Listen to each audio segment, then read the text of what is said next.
Sebastian, and a bunch of other amazing people doing data processing. For Flux data, I work mostly with this post-processing, this last step that Hausen was telling you about. And I'm going to tell you what we do for that. And a couple of things that I will note before we start. So we have this one Flux pipeline that was built to do the data processing for the networks. So a difference from other data processing packages, as Hausen mentioned, there are several other data processing packages. I think this afternoon we'll have a tutorial on the RID-proc package. They take a slightly different approach for data processing, but it's the same step. But the one Flux pipeline was developed for the regional networks to be able to process their data and release their data. So the most important characteristic for us is that the data sets coming out of this processing, they are comparable. So if you process two sites with this data package, in the end, you can reliably compare these two sites. You're sure that you're comparing apples to apples. So this is a main characteristic for us. So it is very important for us in developing this pipeline that the data processing methods that we implement will work and will work consistently across the wide range of sites that we have to process. So this is one thing that might be different from other processing packages. And what that means is that sometimes the data processing methods that we are adopting here, they might not be the latest and greatest, but they will give you consistent data sets. And a question that we always get is specifically to the gap filling step. Why don't you use machine learning methods to do the gap filling? You still use a method that's a lookup table, basically. And it is correct to say that the machine learning methods will perform a lot better for a lot of the sites. But so far, we haven't seen a method that will perform consistently well across all of the sites that we have to process. I still believe that we'll be able to get a method that will be based on machine learning techniques, neural networks, random forest, a bunch of new techniques that we will be able to apply, but we haven't had anyone show us a method that really does that consistently across the sites. So just to mention a few of these things that come up a lot.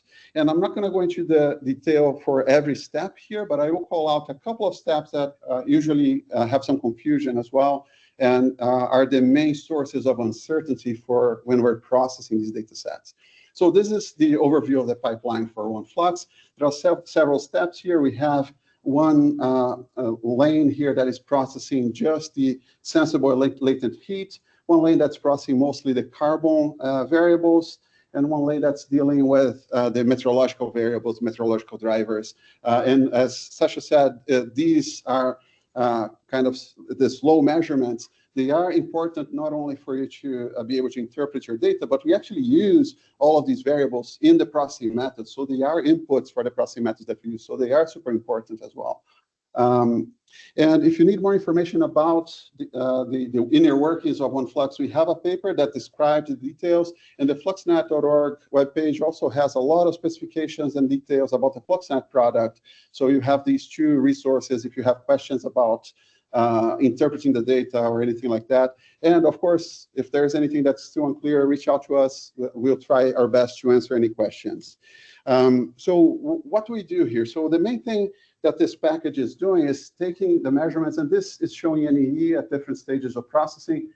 So this is combining the FC and SC, the storage and the turbulent fluxes into NEE. And we have gaps, right? So this is a few days worth of data. We have gaps in there. So the first thing that we do, we run a gap filling to get this to be a complete data set.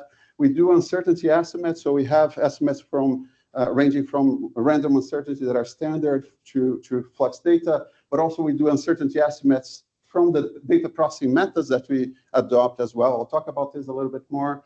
And then we do the flux partitioning, breaking down the NEE into its components, the ecosystem respiration and the primary productivity. And so those are kind of the key products that are coming out of running one Flux in the data set. And these are the products that you get by using a FLUXNet data product. And as Hausen mentioned, we have this pipeline implemented in a standard way so that all regional networks are adopting and using this pipeline and generating consistent products for all of these sites. Here I'm just showing a little bit about what are the inputs that go into OneFlux to process this site. I just want to mention that there are a few details here that sometimes people don't put too much effort into checking. So for instance, things that are very simple, like the latitude and longitude of the site or the time zone.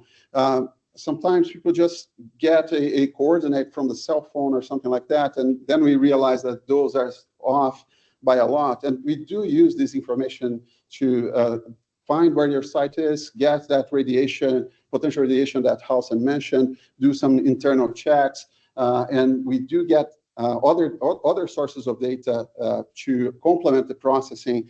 Just going back real quick, we do use reanalysis data to do gap filling for long gaps of meteorological data. So if the information about the time zone or the location of the site are off even by a little bit, it can have a big impact on your site. When you might be getting data from the top of the mountain rather than the valley where your site actually is, and they will be completely different.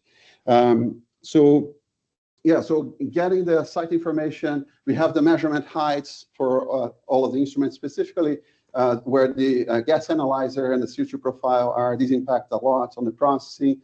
And we have a set of rules for how to use the variables. As was mentioned before, a few sites have multiple temperature measurements, multiple CO2 measurements, and we need to know which ones to use. So those are the types of configurations that go into the processing. And this is a more detailed list of the variables, but I just want to highlight that we do have a few variables that we classify as recommended, but they will not stop us from processing the site. But they are important because net radiation and soil heat flux, for instance, if we don't have those variables, we'll still generate a product in the end, but we'll have no idea how the energy balance closure is working at the site, right? These are crucial. So if you ever get a FLUXNET product that doesn't have the energy balance correction factor, for instance, you can know that it's probably because the site didn't have the measurements of net radiation or soil heat flux, so it could not compute that product, right? I will dig a little bit into more detail into the U-star filtering. This is the turbulent flux filtering that we apply.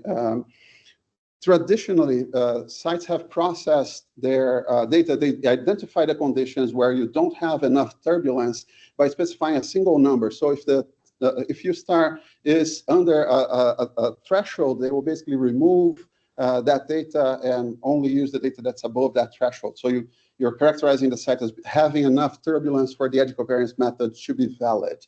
That has a limitation that for different years or different sites, that single number might not be really representative of what enough turbulence means for that site. So what we do is we do a bootstrapping method. We randomly pick out, we insert gaps into the U-star variable, and we calculate the threshold. We use the methods that calculate that threshold for each one of those versions of the data set that we create. And we propagate that all the way through the pipeline and generate many different versions of the NE. So we filter the NE variable based on all of these thresholds and apply that all the way through the pipeline. So we have an idea of what the variability that's coming out of the filtering from U-star is giving us. And here we're just seeing the scheme for, so we basically have two methods that we adopt. We apply both because we don't really know which method will work best for each site. So we adopt both and combine all of the results. So we have, from this, we have 200 thresholds. We subsample that, we extract the 40 percentiles just to have a good range. We don't really need to process all 200 versions. So we do process 40 versions of our pipeline using this 40 different thresholds. And in the end, the product that we generate, we summarize that into 7 thresholds. So these are all of the different versions of NEE and RECO and GPP that you see when you're using a FLUXNET dataset. And all of these different versions of U-star will this is the distribution of all of those thresholds. So this is a single site, different years in each panel, and the thresholds that we estimate using the different methods. So this is an illustration just to give an idea of the range of different values of what is enough turbulence for this site that we consider to be potentially valid. So all of these values of U-star, all of these thresholds, we are applying and running the entire pipeline on all of them to see what we get in the end. I mentioned already, but we extract just a subset of those. We have only 7 of the percentiles, and we always also provide the mean of all of the percentiles and the reference variable. And I'll tell you what that reference value is right now. So we didn't want to use just the mean to represent the fluxes. When you average everything, you're smoothing the signal, right? So you might be removing a lot of interesting things in the fluxes that are real and you want to be able to catch. So instead of getting the smooth version, what we do is we compare each version. So this is looking at the NE values, and we basically compare all of the NE values for each of the 40 U-star versions that we have. We compare them against all of the others.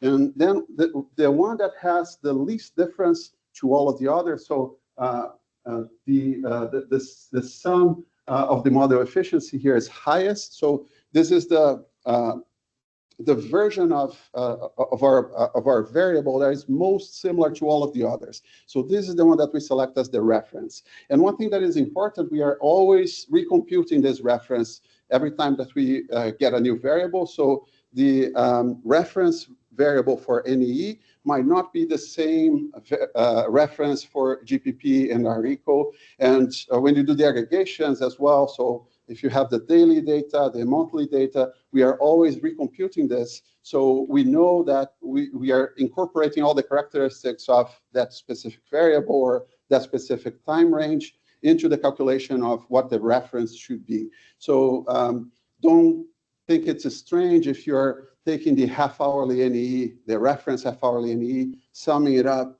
and noticing that it's slightly different from the daily NE that you're using, because we are recomputing that to do the reference. Okay, just a little more detail on the implications here. And I'm sorry, I didn't start the timer. So if I'm running too long, please let me know. Okay, thank you. This is looking at the net ecosystem exchange variable for 2 sites. So you can see that so the net exchange, we have the mean variable, we have the reference variable, those are the solid lines, and we also have the U-star 50. This is the 50 percentile U-star that's also propagated. It's another version that we use for checking. And the ranges in the shading here are the other percentiles, are the ranges from 5 to 95, and then it's 87 through 12 to 87, and then 25 to 75. So these are the shaded areas are giving you a sense of the uncertainty from those different versions of U-star filtering. And you can see that a few sites that variability is not so great, right? It's a very tight range of U-star values that we get, and that can be because the site is very well behaved and all of the equivariance assumptions are working very well for the site, or it can be because the U-star threshold method estimation is not working so well, but that's getting maybe too much in the weeds. But some other sites where you might have some interruption on the assumptions of the equivariance method, you might get a little more variability on filtering the data with different U-star thresholds. So then you get more variability in your data. And this is looking just at net ecosystem exchange. Now, looking at some of the variables that we get as the result of partitioning, we are propagating that variability from U-star to these variables as well. So we can see here that there are a few sites where the difference between the 2 partitioning methods will not be too great. I don't think I mentioned that, but we do apply 2 different partitioning methods as well. One based on the nighttime data and one based on the daytime data. I'm not going to go into details, but we can talk about these methods if you have questions later. But we can see that we don't have too much variability on the U-star spread for some sites, and sometimes we have disagreements across the different partitioning methods, but we are propagating also the uncertainty that's coming from that U-star filtering step. And just as examples, this is the same site, so Net Ecosystem Exchange, we don't have too much variability on the NEE from the U-star filtering, but on the resulting partitioned result, on the respiration, ecosystem respiration, we do have a spread of uncertainty coming from the U-star filtering. So it's always good to reassess your uncertainty when you're using this data. And just another example, just going to that detail, this was also pretty tight. We had difference in the two partitioning methods. Okay, so this was the most technical portion. Now let's get a little more on the data distribution and what our future efforts looking like. So as Hassan mentioned, looking at these data sets individually for one site allow you to really dig into that site, understand what's happening with that ecosystem in terms of carbon, water, energy exchange. But it's really powerful to combine all of these sites into these global or regional data sets. And this is a view for the FLUXNET 2015 data set. Thank you again, Hassan, for the really nice visuals.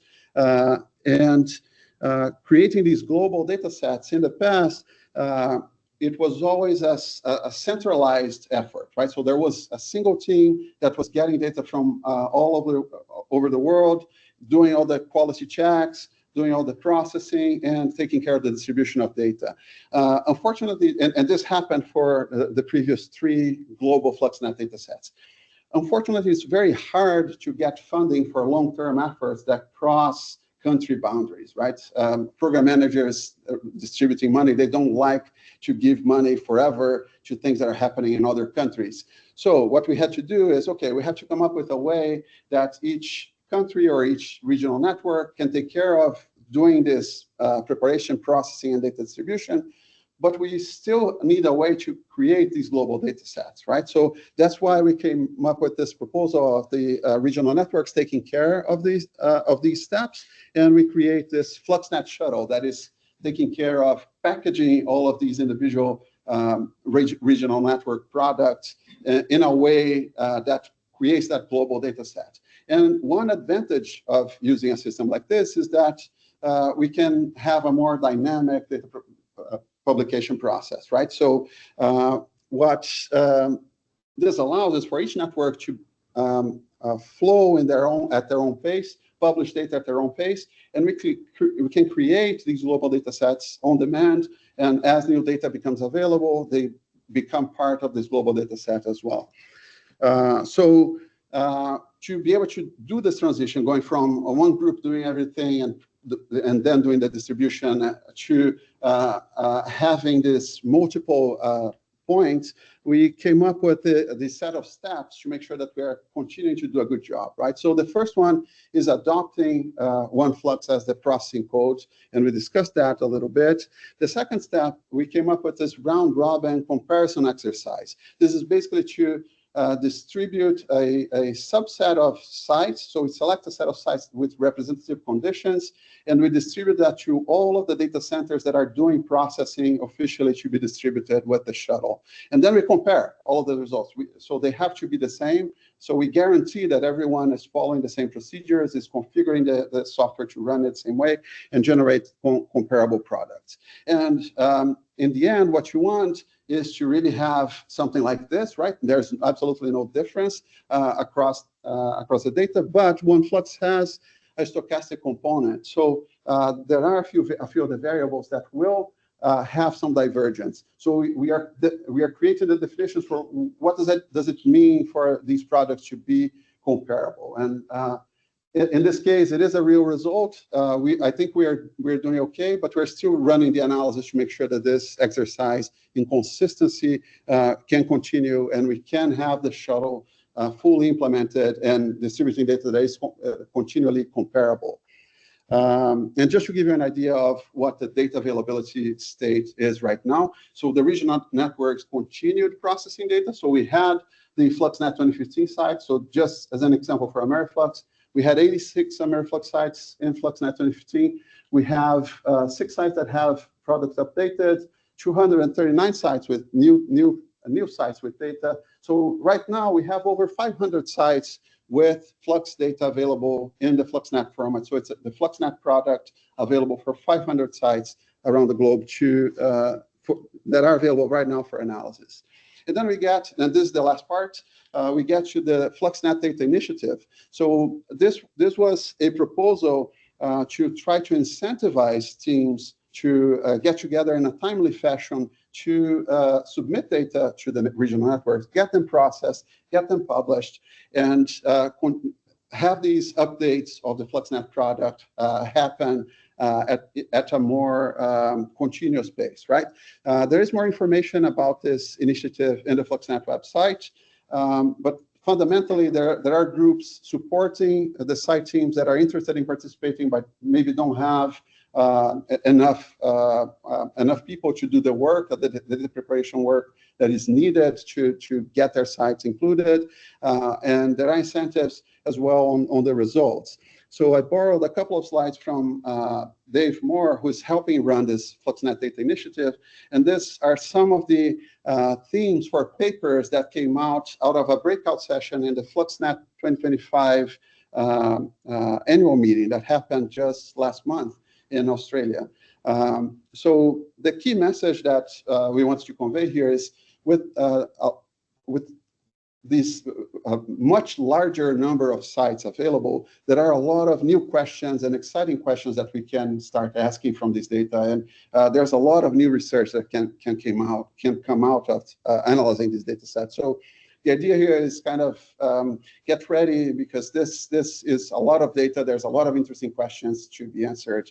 And the second point is that there will be an annual FLUXNet paper. So this is kind of following the Global Carbon Project initiative. And so every year we'll have an update of this paper, kind of painting a picture of the current state of FLUXNet and data availability. And there was also a call for ideas for figures, or if anyone has any suggestions of interesting figures to look at the global picture of carbon fluxes, there are ways to send your suggestions. And there are different ways to get involved and be part of this paper as well. So if you're interested, please check out the FLUXNet Data Initiative webpage. And finally, this is just a plug, because there is this connection with modeling. I'm also part of this project that's called NG Tropics, and the folks there developed this ecosystem model that's called FATES. Some of you might know it, and it simulates things at the ecosystem level. And it is right now possible to combine that with ELM, CLM. I think someone was already running CLM, maybe Hannah, right? Yes, so there is ways to combine with the land models and get a much better representation of what's happening at the ecosystem level, representing plant physiology. But in particular, one strong suit of FATES is being able to represent multiple plant functional types and try to reach this coexistence and represent different types of plants in your ecosystem. So just a plug there. So if you're interested in getting more of the physiological aspects incorporated into your analysis using models, that might be a way. And I'll end here. Thank you so much. If there are questions, happy to take them.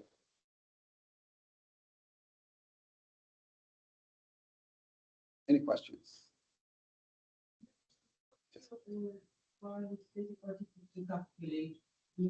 Sometimes there's like, not sometimes, always like 50% gut feeling, but per hour, or what's your input? That's a great question, and it came up earlier as well. I was discussing exactly this point with someone. So when you look at the gap filling and quality flag for the aggregated version, so for the yearly, monthly data, it will give you a percentage of good quality gap filled data for that variable, right? So sometimes it's hard to interpret that. If you have a high value there, if you have like 80, 90%, then it's probably okay to trust that gap filling to be good quality. But if you have a number that's like 50%, 40%, then the only way that you can really know if it's reliable to use that data or not is to look at the gap filling at the lower aggregation. So if you look at the hourly gap filling values, and there is a reasonable distribution, if the gaps are fairly random, then that variable is probably okay to trust. Now, if you have a big block of data missing, so for instance, if you're missing the entire growing season, I wouldn't trust that at all, right? Even if it's 50, 60%. The correction, like the linear of neighborhood of the machinery, they give you different results for the villages. Do you have some point like which everybody's putting the data to the platform that there is use this one, this one, this one, this is important relation for the calculation or? Yeah, that's a great point too. So for the standard processing that we do, we basically have two methods to do the gap filling. One is the MDS, that's a marginal distribution sampling, which is basically a lookup table. It will look for similar conditions to where the data point is missing for that variable, look for other variables with similar conditions, and take the value from that variable, more or less, right? This is a very simplified version. And the other method is using the downscaling of meteorological variables. So we use yearly 5 reanalysis data. So to gap fill long gaps, we use that. So the gap filled version that we produce is a combination of these two methods. And that is indicated in the quality flag for the original resolution, that half hourly. So if it is gap filled with downscaling data, it's the highest number, the poorest quality. Maybe we should have reversed that, but it's the quality flag is 4 or 5, if I remember correctly. And then you should treat that, okay, maybe I should trust, maybe not.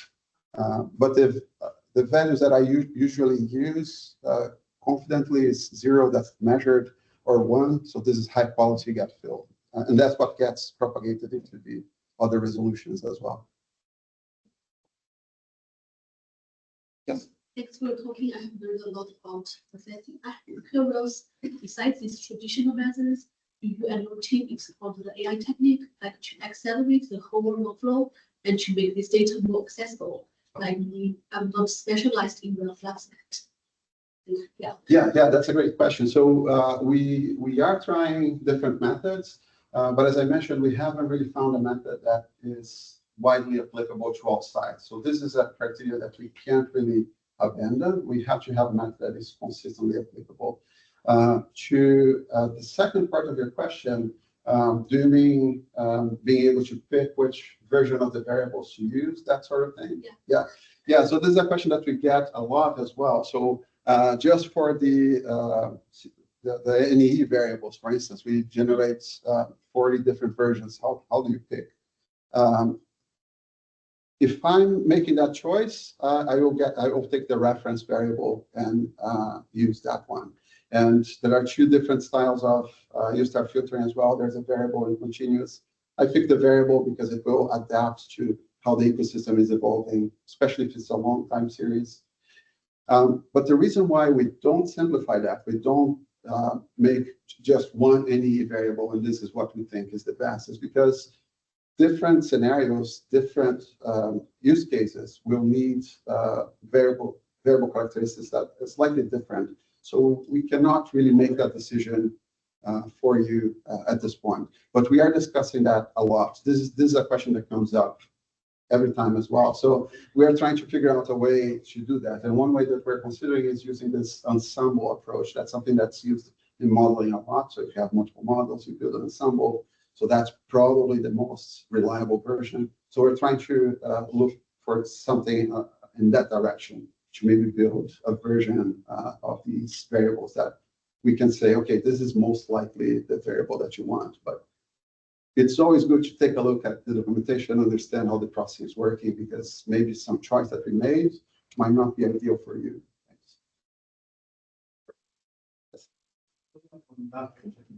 So if you want to do batch processing like 200 sites, it's not recommended to use same variable. You have to look every site individually, because sometimes you have like multiple profiles in the readings. So you have to look for every site individual, or you can choose the standard.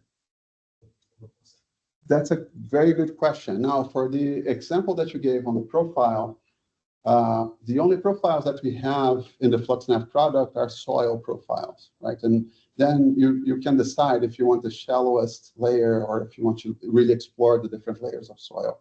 For all the other instruments, we actually aggregate all of the data. We have those rules that tell us how to use the different levels of profiles for the site for our processing. So as the result of the processing, the FLUXNET product, it doesn't really have profiles anymore.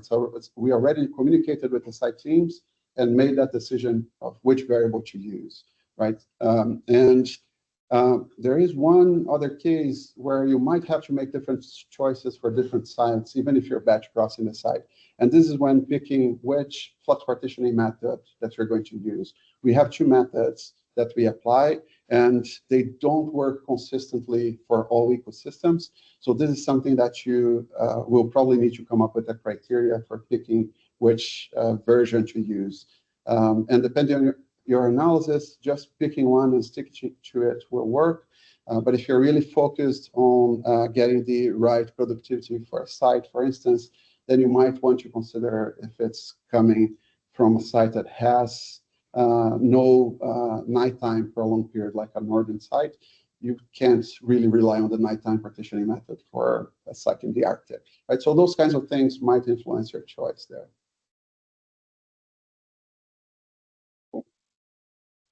Anything else?